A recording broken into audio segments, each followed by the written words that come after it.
Eu agora vou conversar com Alexandre Carvalho. Ele é jornalista e pesquisador e lançou um livro, Freud Sem Traumas. Alexandre, bom dia, é um prazer te conhecer. Tudo bem com você? Olá, Mário. Muito prazer falar contigo, prazer estar no teu programa tão legal. Vi aí alguns programas seus, assim, né? Eu não sou de Salvador, sou de São Paulo. Achei sensacionais, entrevistas muito bem feitas. Parabéns aí pelo teu trabalho. Ô, meu amigo, obrigado. Me conte aí, qual o objetivo e por que você resolveu fazer esse livro, Freud Sem Traumas? Vou te falar, bom, para começar, o Freud mantém essa atualidade dele porque ele é voltado para a verdade interior de todos nós, né? E, apesar disso, ele é muito mal interpretado.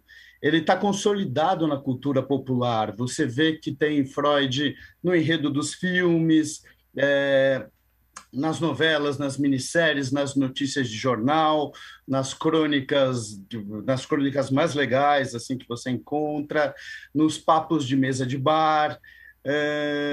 Você acontece muito quando, por exemplo, uma pessoa fala em foi um ato falho quando está apresentando uma amiga atraente para os amigos e, em vez de chamar de amiga, chama de linda. Acontece muito quando você fala, Freud explica, para se referir àquele amigo millennial de 35 anos que não quer saber da casa dos pais. Você acha que é alguma relação com a mãe, mas não tem muita certeza do porquê daquilo ali. As comédias do cinema recorrem muito a isso quando mostram uma loira descascando uma banana e colocando a boca em câmera lenta. Freud está imerso nessa cultura popular e no senso comum. Até inclusive, se a gente falasse alguns projetos políticos como o nazismo, as pessoas e alguns até atuais assim, né? As pessoas falam muito que são baseados em pulsão de morte, mas não fazem ideia do que significa uma pulsão de morte. Isso acontece, Mário, porque os livros do Freud realmente são complexos. É. A interpretação dos sonhos, que é a obra, eu acho que é a grande obra inaugural dele, de onde ele expõe esse castelo teórico dele sobre esse mergulho na nossa personalidade, é um livro de 700 páginas que recorre muito a jargões próprios ali da psicanálise, do próprio Freud. Não é para qualquer um. Assim. A obra inteira do Freud ela é bastante complexa. E eu resolvi fazer um livro para que as pessoas tenham esse papo de mesa de bar, para falar assim de uma maneira mais brincalhona, mas de uma forma mais embasada, sabendo o que estão falando, não cometendo esses deslizes, né, esses atos falhos, porque esse telefone sem fio acaba gerando muita confusão. Vou dar um exemplo aqui fácil. As pessoas acham que ato falho é só quando quando a mulher troca o nome do marido pelo nome do ex. Eita, aí é problema, não é só ato falho, não, aí é briga, rapaz. É um passo para o divórcio, né? É. Mas não é só isso. Freud explica que pode ser, por exemplo, não é do tempo dele, mas se você derrubar o seu celular na privada, é um ato falho, pode ser um ato falho. Se você esquece a sua chave de casa constantemente, isso pode ser um ato falho. Pode querer dizer que o seu casamento ou você não se sente mais confortável na sua casa e o teu inconsciente faz com que você dê um jeitinho ali meio atrapalhado e que você não reconhece conscientemente que você não está mais feliz com aquela situação. Vou te dar, só para falar mais um pouquinho sobre isso, por que que Freud e não outros, né?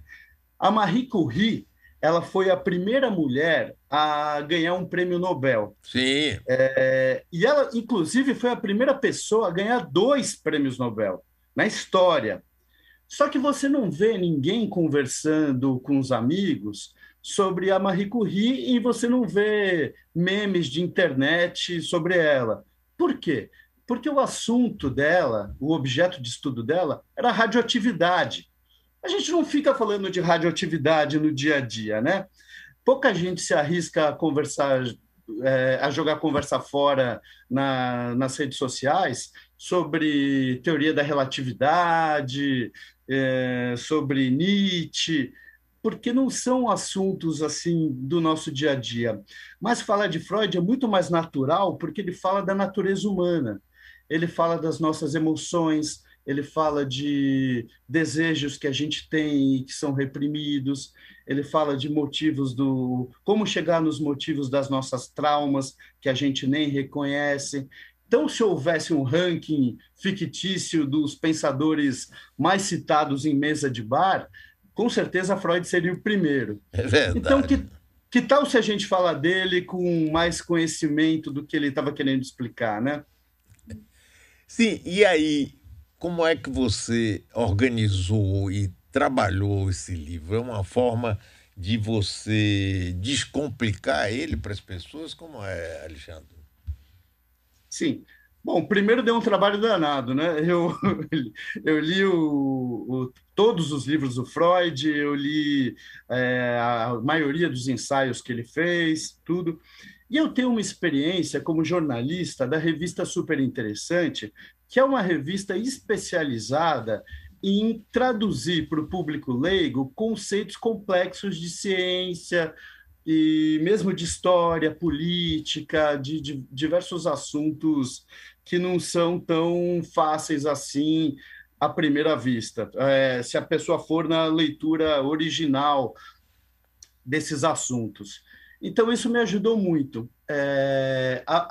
Eu já tinha uma experiência também como editor de livro, de revista, então isso veio com uma certa tranquilidade para mim. Não vou te dizer tanta tranquilidade, porque o Freud é muito complexo, né? Eu sou um Aham. jornalista, eu não sou um psicanalista, então eu tive que aprender demais, conversar com muitos psicanalistas, para ir usar essa minha habilidade de traduzir para a linguagem que o leitor não especializado fosse compreender. Além disso, Mário, eu tentei trazer, e eu acho que é o grande mérito desse livro, porque livro querendo resumir as teorias de Freud se encontra por aí. Ah, vou fazer um resumão aqui do Freud. Acho que é difícil você fazer um resumão de coisas tão complexas assim. Então, eu coloquei uma historinha no começo de cada explicação de teoria. Vou dar um exemplo fácil, rápido agora. Diga. Para falar da interpretação dos sonhos, que é um dos grandes pilares do pensamento freudiano, Aham. eu começo o capítulo citando a coisa de o Paul McCartney, dos Beatles, ter sonhado com a música Yesterday, que é a mais tocada e regravada de todos os tempos, está até no Guinness Book. Essa música veio para ele num sonho, a melodia da música. Quando Uhum. ele acordou no outro dia, ele falou: não é possível, né? Eu não posso ter sonhado com uma música tão bonita, composto essa música num sonho. Começou a perguntar por aí, descobriu que não, era dele mesmo.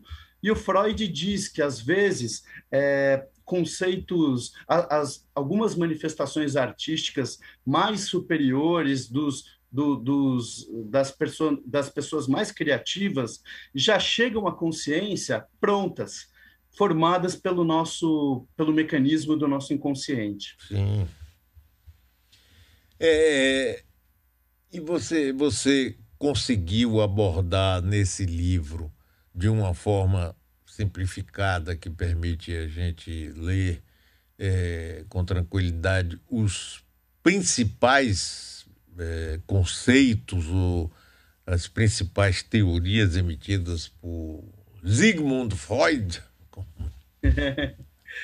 Eu acredito que sim, porque pelo menos eu estou tendo um retorno muito legal de pessoas que falam: puxa, eu sempre me interessei por psicanálise, mas eu nunca tinha lido de uma forma que eu finalmente entendesse, né? Agora sim estou entendendo o que ele queria dizer com o complexo de Édipo, com inveja Hum, do pênis. essa coisa da inveja do pênis, né? A coisa da mulher ter ela querer ter um pênis para si própria é meio complexa, né? Não faz muito sentido isso, assim, é meio contra-intuitiva, né? Mas quando eu falo que isso, por exemplo, você pode fazer uma analogia, ver isso de uma forma mais simbólica, que quando a Sim. mulher está pensando nisso, ela está pensando numa inveja de poder. E se você imaginar que o Freud concebeu essa teoria em Viena, uma cidade que, apesar de cosmopolita, era bastante conservadora, na Sim. virada do século XIX para o século XX, uma época em que ter uma mulher presa em casa, presa assim, né?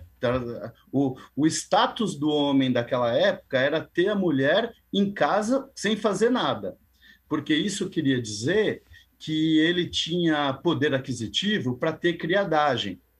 Então, eu conto todas essas histórias, né? E você imagina, agora a gente teve a pandemia, o confinamento, a gente consegue ter uma leve impressão do que é isso. Mas você imagina naquela época que, além de confinada em casa com a filha, o filho podia sair para fazer o que quisesse. A filha não, tinha que ficar lá em casa, presa. Mas você imagina isso numa época em que não havia internet, não havia telefone, não havia televisão, então, em vez de eu usar um monte de jargão psicanalítico para explicar essa mesma coisa, eu faço essas analogias da pessoa que não tem de uma mulher que não encontrava formas para se expressar, e isso acabava gerando questões psicossomáticas para ela. Dali veio a coisa das mulheres que naquela época eram chamadas de histéricas. Na verdade, elas tinham manifestações físicas de problemas de ansiedade. Elas ficavam muito ansiosas por ficar presas em casa, sem ter como se expressar, sem ter as mesmas oportunidades dos homens. Então, foi ali que Freud começou foi buscar as teorias dele, foi o fato gerador dele se interessar por isso, o que é até uma coisa paradoxal, porque o Freud era um cara bem conservador também na vida cotidiana, um cara muito machista, né, hoje se diria, mas ele foi um pioneiro da busca de dar voz a essas mulheres, de estudar os conflitos psicológicos que elas tinham de uma maneira aprofundada e séria, e não falar aquela coisa que hoje a gente diria, ah, a mulher é tudo louca. Porque na época, uma mulher com síndrome do pânico, por exemplo, ela era jogada num depósito de loucos, né? Que não era nem um asilo como a gente, não era nem um tipo de clínica psiquiátrica, assim como a gente entende hoje. As famílias pegavam as pessoas que que eram hiperativas, que tinham muitas ansiedades ou síndrome do pânico, coisa que hoje em dia todo mundo tem, em algum grau, né? Em algum grau você tem uma pequena neurose ali, uma pequena fobia, um trauma. Só que se você andar com ansiolítico no bolso, você acha que você está tranquilo, né? Eu estou conversando com Alexandre Carvalho, jornalista e pesquisador, que lançou o livro Freud Sem Traumas. Tem um livro Aqui, muito ó. interessante dele, que é Opa. aquele Psicopatologia da Vida Cotidiana. Você se debruçou muito sobre esse livro, porque ele é interessante, porque ele exatamente examinava essa coisa da vida cotidiana, é claro que numa outra época. Sim, sim, sim, sim. Bom, me debrucei sobre todos. Mas é isso, é você ver o que há de... Vou citar aqui o Caetano Veloso, né, que fala que de perto ninguém é normal, né? Né, daquela música A Vaca Profana, para falar aí de uma pessoa da Bahia. E era exatamente isso, né, de você perceber os sintomas neuróticos, os sintomas, esses distúrbios de ansiedade, essas coisas que não parecem normais à primeira vista, mas que fazem parte do nosso cotidiano, como os atos falhos, por exemplo. Ele falava muito também dos xistes, né, que é das piadas. Quando você vê, assim, por exemplo, aquele tiozão do churrasco que, enquanto está salgando a picanha, faz uma piada preconceituosa. E ele acha que o humor para ele é uma forma que permite que ele faça essas piadas, né? Ele permite que ele seja preconceituoso. Ele Uhum. acaba falando assim: ah, mas isso é piada, pô. Hoje a gente não pode falar mais nada, que absurdo. É isso mesmo. Mas, mas o humor ali acaba sendo uma janela do inconsciente, segundo Freud também. É uma forma dele exprimir ali um desejo reprimido que ele tem de,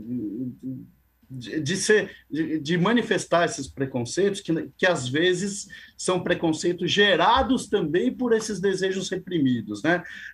Coisas que você não aceita em si mesmo, você acaba indo contra de uma forma muito forte, assim, Claro. que acontece com os homofóbicos, né? Acontece Claro, com... rapaz, claro. Agora, o Alexandre, mostra aí a capa do livro. Pensei ia mostrando e eu interrompi, Deixa eu ver se eu desculpe. acerto aqui. Cadê? Mostra aí. Não tá vendo. Espera aí, não está Cadê? Pá? Puxa aqui. mais pra cá, não tá aparecendo. Levante mais aí. A capa bonitona pra aí. Aqui, ó. Ah, rapaz. Freud sem traumas, um colorido legal. Muito bom. Gostei muito. Agora, vem Legal. cá, mudando de pau pra cacete. Você andou trabalhando numa série também da super interessante sobre os 50 filmes mais inteligentes de todos os tempos. É isso mesmo? Opa, pesquisou bem aí, obrigado sobre mim. Sim, sim, sim. Eu fui editor de muitas edições. A Super Interessante tem a revista do mês, né? Que trata de vários assuntos, mas também fazia muitas edições temáticas. E eu fui editor de algumas delas. Eu sou um especialista em cinema. Tive já minha própria revista de cinema no passado, em parceria com um crítico de cinema da Folha de São Paulo, Sérgio Alpendre. E então a Super Interessante me chamou para algumas edições temáticas relacionadas a cinema. Já escrevi sobre filmes de guerra, os melhores filmes de guerra de todos os tempos, filmes que você precisa ver de todo jeito, e também essa sobre os filmes mais inteligentes de todos os tempos. Agora a gente É, pode ter acesso a esse trabalho seu de alguma forma, pá? Porque eu também gosto muito de cinema e muita gente aqui. E como é que Pode sim. eu gostaria muito de ver essa seleção de 50 mais inteligentes de todos os tempos. E outras Ô, coisas. Mário, Como é que eu Mário, é faço? fácil. Se você der um Google aí em 50 filmes mais inteligentes de todos os tempos, Alexandre Carvalho, super interessante, ou acho que nem precisa do meu nome, já vai te jogar lá para o link que tem o conteúdo completo aí disso. Às vezes está aberto a todo mundo, às vezes é só para assinante. É uma assinatura, aliás, que eu vou dizer aqui que custa só R$ 6 por mês. Mas você tem acesso a isso, sim. Muito fácil. Coloca lá no Google os filmes mais inteligentes de todos os tempos. É super interessante. Eu estou vendo já aqui. Eu já estou vendo. Acho- ah, É, vamos ver se você os concorda com 50 alguns aí livros depois. mais. Os 50 filmes mais inteligentes de todo o tempo. Revista E, Dossiê. Quero esse inclusive, livro, tal. Ah, rapaz, interessante. inclu, Diga. eu aproveitei, né, a coisa do Freud toda, né, todo o meu estudo do Freud, para incluir nessa edição da Super Interessante alguns filmes que são muito inteligentes porque usam conceitos psicanalíticos. Hitchcock era um cara que colocava Freud na maioria dos filmes. Tem lá conceitos freudianos em Psicose, em Janela Indiscreta, a coisa do voyeurismo. Psicose tem até uma teoria assim moderna falando que o motel do Norman Bates, aquele cara que Ah, mata a mulher no sim, mas chuveiro, aquele tinha tudo a ver, ô meu é, compadre. Ali tinha tudo a ver, ele mantinha a paz da história. Eu gostei muito. Pena que o tempo da gente acabou, Alexandre, mas que pena, eu- tava ótimo o papo. sucesso aí com seu livro. Mas se você permitir, a gente volta a conversar também sobre cinema. Nossa, por favor, é meu assunto preferido. Apesar de eu Ah, estar muito aqui você inserido em encontra um Freud, colega, não com seu ah, conhecimento, mas que gostar eu gosto. Tá poxa, que bom? bom. Foi um prazer enorme conhecer você, viu, Alexandre? Sucesso aí, muito obrigado. Mário, o prazer foi meu, você é muito simpático. Quero lembrar aqui o nome do livro aí para os seus ouvintes: Freud Sem Traumas, um lançamento da editora Leia Brasil. E muito obrigado mesmo, adorei a entrevista. Valeu, Alexandre.